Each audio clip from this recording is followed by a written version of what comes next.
What's up, KG? So, pang 37 days na ng ating codex. Pero, syempre, bago natin puntahan yung ating bounty board, ating mga task, so, i-check muna natin dito yung iba pang mga parts o ibang mga axes na available dun sa TS Legacy na playtest. So, titingnan natin kung may mga available naman ganun sa market. So, tapos na tayo dun sa plant axis na, yun nga, kaya inuna ko yun kasi yun yung gusto kong type ng axis, pero yun nga, wala nang nagbebenta yung ganong axis, yung naka-strawberry, naka-Bidens, naka-potato leaf, no? So, titingnan naman natin ngayon yung iba pang mga parts, no? Doon muna tayo sa mga pure breed. So, isa doon sa mga titingnan natin is yung beast type na mga nutcracker type na mga axis. Kasi syempre ito yung marami sa market ngayon. So, titingnan natin yung mga ano na yun. So, yung una is yung nutcracker para sa mouth. Tapos, another nutcracker para dun sa tail. Tapos, meron yung check natin dito sa ating cheat code. So, yun, nutcracker sa mouth, dalawang nutcracker timber, tapos dual blade. No? So, check natin ito. Timber at saka dual blade.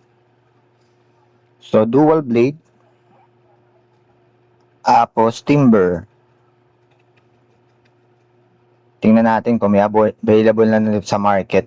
Any type of axis siguro. Isa lang. Grabe, no? Yung mga axis na to, parang ano rin yung, akala ko common yung ganung mga axis. Lalo na yung naka-nutcracker. Pero marami naka-nutcracker pero hindi kaparehas itong mga ano na to ng available sa TS Legacy. Ngayon, naganap tayo ng mga nut for sale kung ilan. So, 663 axis. So, mas rare pa rin yung axis na plant, no? Kaysa dito sa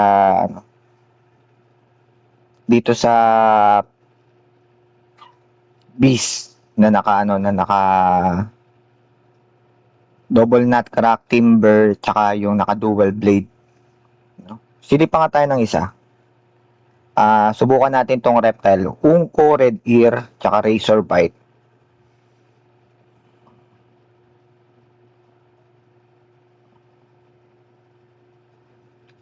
Tayo ng Unco, tapos sa red ear,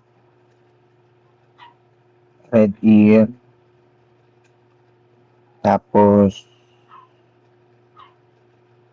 grass snake,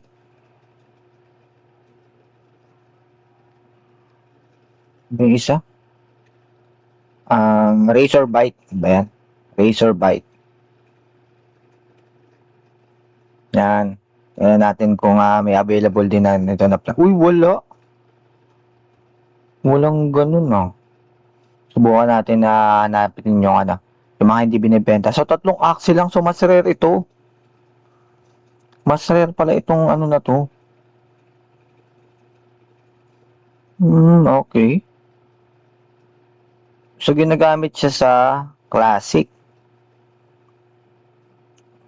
Sa classic siya ginagamit kasi ayun, poison mid. Ang rare din pala nito, no? So, hindi pala tayo makakaano ng mga axis na to, no? Slippery shield. Tapos, venom spray, no? So, tingnan pa nga natin yung iba. Last na. Tapos, bukas ulit yung iba. Subukan natin sa, yung sa bird, bukas na natin yung sa bird kasi may 2 parts yung bird eh. So, sa bag tayo, caterpillar, snail shell, at saka pincer. Caterpillar,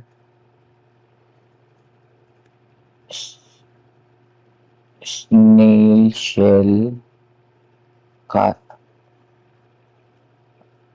tapos pincer, fishknack.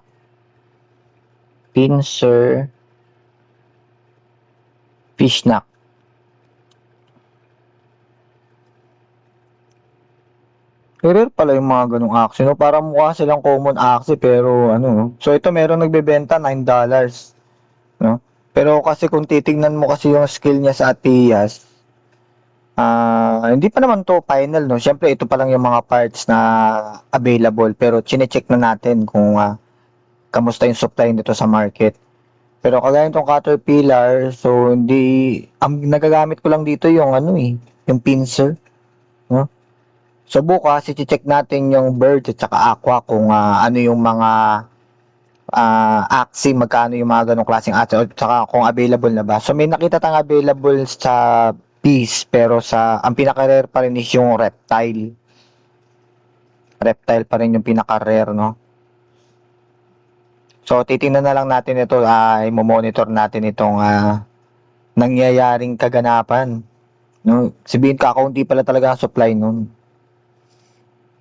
So, punta na tayo sa ating bounty board, sa ating daily bounties. Clinic ko na to kanina kasi nag-crop ako ng any Ronin item, so nakapag-crop na ako. So, para ma-sure ko lang na napindot ko, nasanay ako na once sa umano ako sa Ronin, tinatapos ko na. Bine-verify ko na kagad pati itong win for rank kasi at isa pa itong win for rank kaya kanina is tinapos ko na kasi sayang kasi nasa top 2,000 tayo no? So kailangan ko lang manalo ng 4 so para lang makasigurado ko na naka-4 na panalo na ako so binerify ko na para hindi ko nahahabulin na ngayon kapag kinontent ko na sa inyo kaya clinic ko na rin siya so natapos ko na to kanina nung naglalaro ako ng Origins. At itong isa, yung craft any Ronin item. So nag-craft na rin ako doon. So pag craft any Ronin item, dapat ay gumamit ka ng SLP kasi ano siya, magiging NFT siya. So pwede mo na siyang i-extract para mapunta sa kaso ang pangit na nakuha natin guys Yung sa Ronin na yon.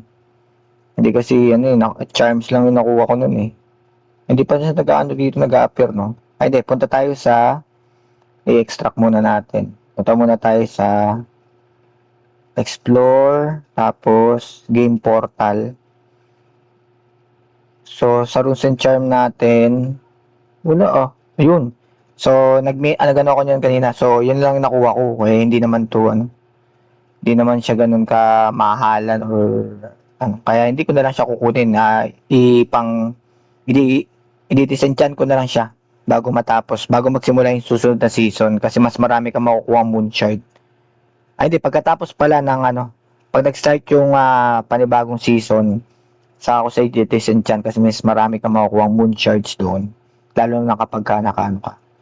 At plano ko rin kasi mag-craft ng bukas. So, pag-reset, pagdating ng 11:30 ng tanghali, magka-craft tayo ng baka hindi ko na mapakita yung pagka-craft ko, pero ipapakita ko sa inyo yung mga na-craft ko ng mga Ronin items. Sana makachamba tayo ng mythic, ng mystic na runes or charms para may benta natin sa market. Para may turo ko naman sa inyo kung paano naman mag-buy and sell ng mga runes and charm.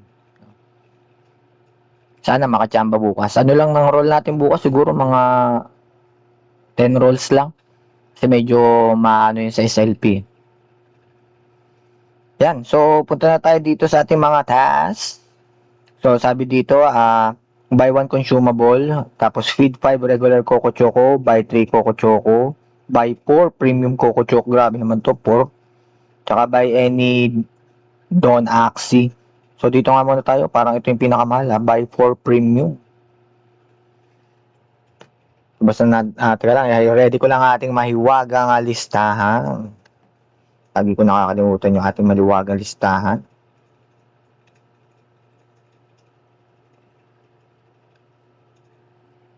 So, bili daw tayo ng 4.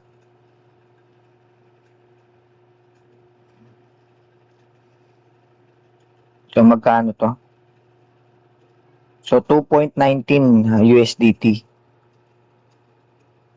So, nasa 135 pesos kagad yan. Grabe naman.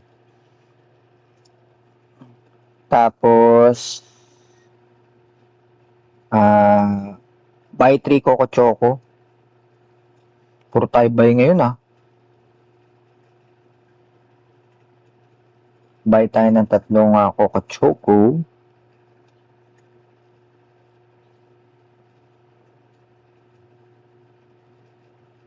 Something went wrong. Kailangan hanap muna tayo ng buyer. Ng seller. Yung mga, ito na lang. Ayaw pumasok ng ating order eh. Tatlo.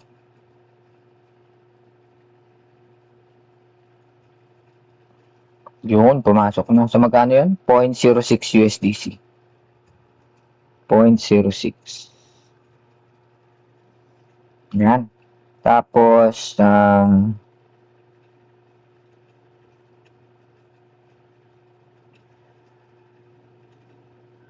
buy any Don Axie. Magkano kaya Don Axie? Mahal to kasi kakaunti na nga mga Dons. Eh, yan. So, siguro ito na lang naka, ano, yung Don na naka, meron pa dito eh. Ano bang maganda rito? Nakaroon na ano doon. Ito na lang.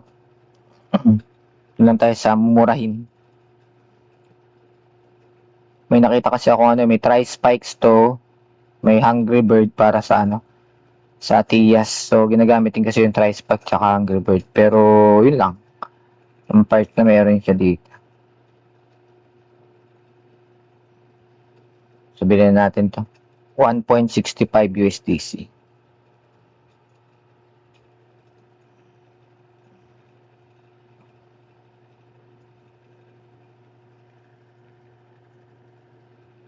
So, 102 pesos siya sa ating pera. At, so, ako na yung buy one. Feed 5 regular Coco Choco to any level that you own. Feed 5 regular Coco Choco. So, regular Coco Choco daw. Para kay Princess. Uy, saan na? Nangyari. Wala. Yun. So, feed 5 regular Coco Choco.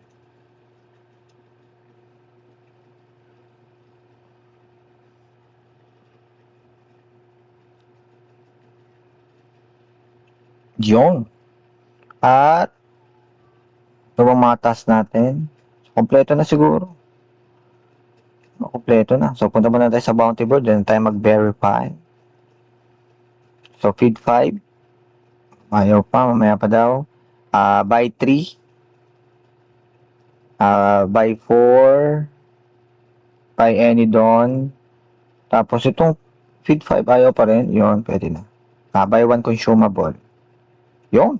So, tapos na natin. So, punta na natin ito. Refresh muna natin. Tapos, tingnan natin ating rank. Kung pang ilan na tayo sa ating leaderboard. So, pang 701 tayo, paasa rin to eh. So, may magkakaroon tayo ng in 20 hours. So, meron tayo ulit 4.9 BXS at pang 20% tayo sa leaderboard.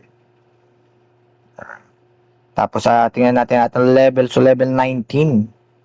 Uy, advance na tayo ng 2 araw. Yun, nakakuha tayo 2 clay. Sarap naman. Ayos, so makakaroll tayo ngayon. So, advance na tayo ng 2 araw. So, ibig sabihin, kung pang 36 days, 37 days natin ngayon, so, level 19. So, advance na tayo 2 araw. So, pwede pa nga natin matapos yung ano. Sana lang di tayo mahahabol. So, bukas is level 20 na.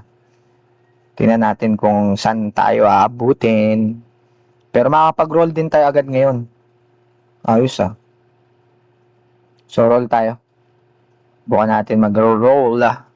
At syempre, ngayon din yung yung ating pag-migrate from Ronin to Ethereum. Di pa natin wala pang post ang Sky Maybes ang Ronin kung kompleto na ba. At hindi naman masyadong, siguro hindi pa nag-i-start yung mismong downtime na 10 oras, no? Chinek ko rin yung aking mga Ronin stake kanina. Tapos kung nag-iisip kayo kung paano ko nasusurvive ito, kasi syempre hindi rin naman biro yung mga nagagastos dito sa Axie Infinity. Yun kasi yung kung ikaw beginner ka, yun talaga yung mismong ilalabas mo doon sa iyong sariling bulsa. No? Ako kasi may mga nakastake ako na RON, Pixel, at saka AXS. At yung tinutubo noon, yun lang yung pinapaikot ko rito sa ecosystem. No? So, kaya yun, kaya ko yung gawin ito araw-araw. Pero syempre, hindi naman ganun kalaki yung aking nagagastos. Kaya binabudget lang natin. Namimili lang tayo din ng mga task na tatanggapin natin. Syempre, yung mga mamahal na, yung alam kong maubusan ng budget, hindi ko yun na ano. Hindi ko yun, i-skip ko yung mga ganun, magre-roll tayo. No? So, ganun lang. No? Kaya kung dapat ba mag-stake din kami, hindi dapat ganun. No? Kasi, syempre, yung mga naka-stake ko na yan, so bumaba yung presyo, lalo na yung RON, no? So, ang laki ng ibinaba ng RON, so lugi pa ako doon. So, yung tinutubo ko lang dati, binibenta ko lang din agad yun, nag-iipon lang ako ng pang puhunan ko kasi last year ko pa naman na plano mag-content. At yun nga, inipon ko lang yung capital na yun para makapag-content ako. So, kayo, kung as a beginner, kung kayo magsisimula, so, nakikita nyo na yung resulta at magkano yung nagagastos araw-araw dito sa ano. Tsaka yun nga, so papalapit na rin naman tayo kasi pang 37 days na tayo. So papalapit na rin naman tayo dun sa 55 days kung saan malalaman na natin talaga kung worth it ba maglaro or mag-participate dito sa Codex sa Axie Infinity. And also, ano yung mga dapat makita ninyo na kagad bago kayo mag-try dito. No? So, kung may kakilala kayo na gusto rin i-try yung Axie Infinity, so pakita nyo lang itong mga video na to. Yung, kung mapapansin nyo, day 1 to day 37, tinutuloy-tuloy natin siya. Kasi bakit? Kasi yun ang reality. Araw-araw kasi talaga siya ginagawa. No? So, hindi na talaga siya easy money, hindi na siya ano. So, may iba't ibang task kang gagawin, gagastos ka araw-araw. Pero, syempre, hindi pa naman ito yung katapusan, hindi pa yung 55 days. So, malalaman pa natin talaga yung pinakang naging rewards natin sa habang ginagawa natin ito. Sa budget na ano na yung budget, yung naka-budget yung ano mo, yung gastos, no. So hindi tayo yung mga whale na talagang lahat kulay o violet yung mga mga daily bounties, no. So namimili talaga tayo ng task. So syempre kung napapaisip kayo kung gusto niyo i-try ito, so nakikita niyo na kung paano. At syempre kung hindi nyo na rin naman na magugustuhan talaga yung gameplay o laro ng Axie Infinity, hindi kayo mag-enjoy dito, mapofrustrate lang kayo. Tsaka dapat, ayun nga, pero kung gusto nyo pang aralin itong Axie Infinity, so mag-subscribe lang kayo dito sa aking channel para i-update ko kayo kung saan yung mga papaano, yung makakuha kayo ng mga tips tsaka mga tricks sa akin dito. No? So, isa-isa naman to basta nagkaroon ako ng opportunity para mai-content yung certain transaction or kaya certain picture dito sa Axie Infinity, so gagawin natin. Kagaya ng mga breeding, ganun. At yung, syempre, yun nga, bukas, subukan ko makapag-craft ng mystic na mga runes or charm. Kung sakaling magkaroon tayo ng mystic, so ipapakita natin sa inyo dito kung paano magbenta naman ng mga Ronin items galing sa Origin. Ayun, so maraming salamat sa atin sa mga supporters at subscriber. I-like and share lang ang ating mga videos at maraming thank you sa inyo lahat. Saludo sa inyo mga ma'am at sir. At magkita-kita lang tayo sa arena. Game on!